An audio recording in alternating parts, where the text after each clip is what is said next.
മതങ്ങളുടെ അടുക്കൽ വന്ന അറാബിയുടെ ചോദ്യം, എപ്പോഴാണ് നബിയെ ഖിയാമത്ത് നാള്? റസൂലുള്ളാഹി തങ്ങളുടെ തിരിച്ചുള്ള ചോദ്യം, എന്താ മോനെ കരുതി വെച്ചിട്ടുള്ളത്? അവിടുത്തെ മറുപടി ശ്രദ്ധിച്ചൊന്ന് വായിക്ക്. നബിയെ, ഞാൻ ഒരുക്കി വെച്ചിട്ടില്ല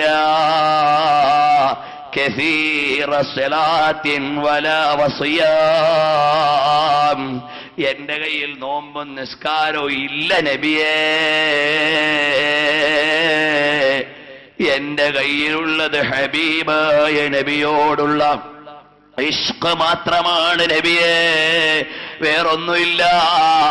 അപ്പ നബി സല്ലല്ലാഹു അലൈഹി വസല്ലം തങ്ങൾ പറഞ്ഞു, പോയി നിസ്കരിച്ചോന്നല്ല, അന്ത മഅ മൻ അഹ്ബബ്ത, നീ സ്നേഹിച്ചത് റസൂലുള്ളാഹിനെ അല്ലേ, കൂടെ സ്വർഗത്തിൽ കടക്കാം. അല്ലാഹുവേ, ഞങ്ങൾ ഇതിലാണ്